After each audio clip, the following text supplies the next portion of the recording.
Welcome back everyone. In this video, I'm going to show you how to make the ultimate burger. All right, now we're going to be mincing our own meat. Here I've got some beautiful pieces of chuck steak. You want to be working with something that's around 80% lean meat to 20% fat, which is around what we've got here. And all I'm going to do with these pieces is just trim off any sort of gristly bits, any excess fat like we've got down here. And if you don't have access to something like chuck steak like we've got here, you could use something like brisket, beef short rib, or even a combination of both. And all I'm going to do here is just cut this into little strips or cubes, small enough so it's going to fit in our mincer. Now I'm happy with how they're looking, so what I'm going to do now is just place them in the freezer. And they're going to go in there for about half an hour to 45 minutes just to firm up a little bit. So the reason we want that meat to firm up is because we don't want it to turn to mush when we go to mince it. If I left that meat and it got to room temperature, there's potential for it to get too hot while it's going through the mincer, and it's going to turn to mush and it's just going to stick to all the parts as it passes through the mincer. So either make sure you're deep chilling your meat in the freezer like we're doing today, or you could even put your mincer parts in the fridge or freezer for about half an hour to an hour, which is going to help as well. So while our meat's in the freezer, there's a few things we can do. We can set up this mincer, we can make a burger sauce, and we can get a few other things ready that are going to go into our burger a bit later on. All right, so this is my mincer, nothing fancy, just a cheapie I picked up off of Amazon. We're just going to start by putting this together. So this part is where the mince is going to get fed through, and that's where it's going to come out of. Next, we're just going to slide the worm in there. You want to make sure that locks in place. Next, we're going to put the knife in. Now, you should get quite a few grinds out of your mincer knife, but you will want to get that sharpened eventually, because if that knife is not sharp, your mince is going to have a really hard time getting through the mincer plate, which is what we're going to put on next.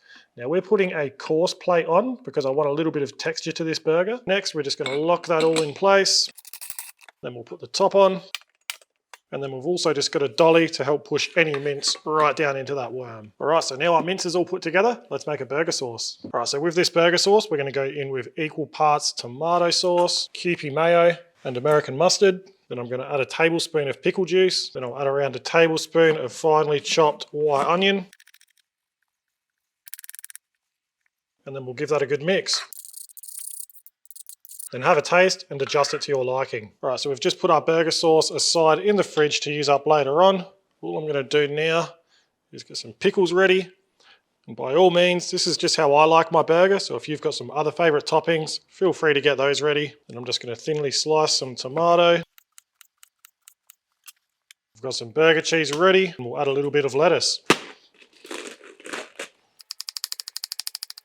Now our burger fillings are prepped, I'm just going to pop this in the fridge so we can use them later on. All right, and I reckon in around 15 minutes, that meat will be good to go through the mincer. So we'll set our barbecue up. So we'll take our cooking grate off, we'll get some firelighters down on our charcoal grate and light them up.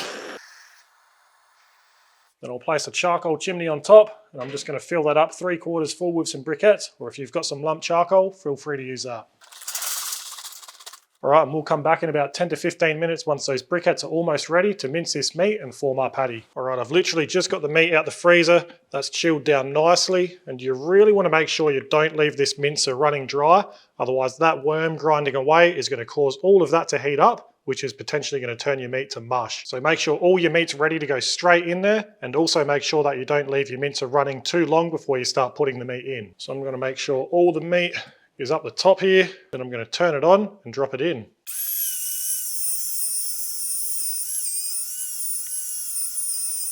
Then as soon as you start seeing that mince coming out, slow right down, that's at the end, and it's good to stop. And as you can see, we've got a beautiful grind of mince here. Now I just want to form a nice patty. You always want to get enough mince and form a patty that's going to be larger than the burger bun that you're using.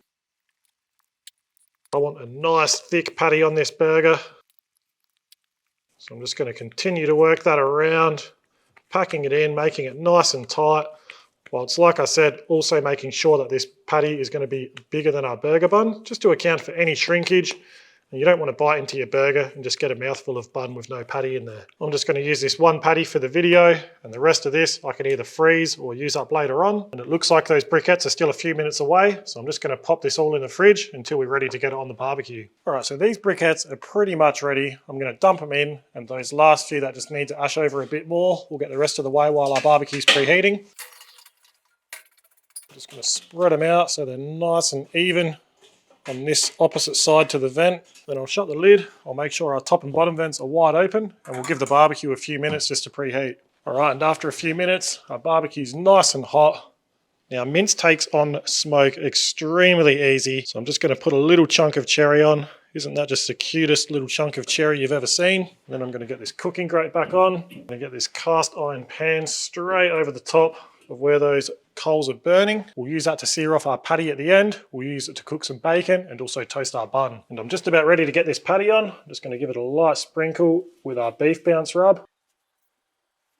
And then that can go on our cooking grate.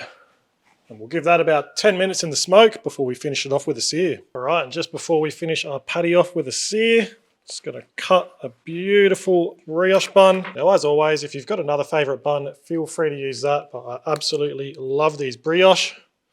I'm just going to spread a little bit of mayo on each side, just to help that get a nice crust when we toast them off.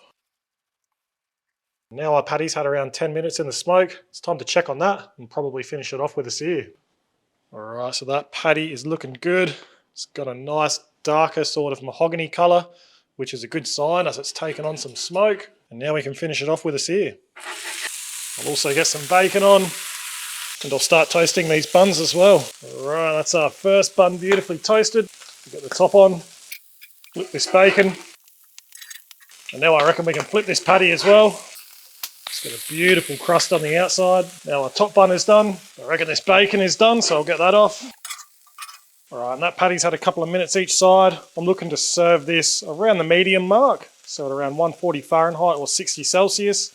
It's just about there. I might give it one more flip. To finish it off, I'm just going to get some cheese on there to melt. I'm just going to shut the lid for a minute. All right, and that cheese has melted nicely. Our internal temperature should be the rest of the way there towards medium. And just like a steak, you want to let a nice thick patty like this rest for a couple of minutes. So I'm just going to move it indirect. There's barely any heat over that side while we've got the lid open. So we'll let that rest there for a minute and then we'll come back to build this burger. All right, our patty is just about done resting. All I've done is got some burger sauce on the inside of our buns. Got a base coat of some lettuce, throw down some tomato, then that beautiful patty. Take note of how perfectly it fits in our bun. Then we'll lay down some bacon, top it off with some pickles, and then we'll get our lid on. Seriously, how good does that look? Time for a taste. That seriously has it all. You've got the freshness from that lettuce and tomato.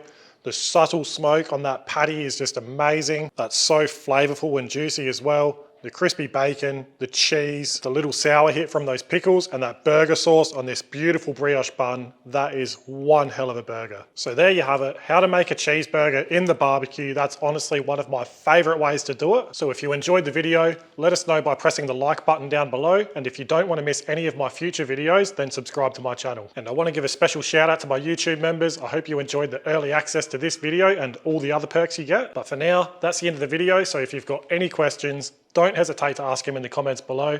Thanks for watching, and I'll see you all next time.